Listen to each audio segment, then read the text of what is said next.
How to change your lock method on your Coinbase wallet.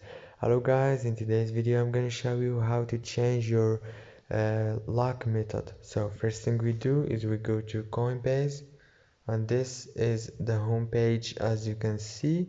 Now if you want to change your lock method, you need to click here on the settings here, and now choose the third option here in security.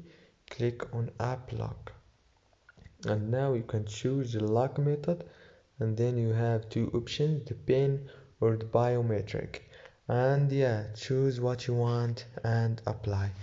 And that's it for today's video guys. If this video was helpful for you, don't forget to like and subscribe, and thank you so much for watching till the end.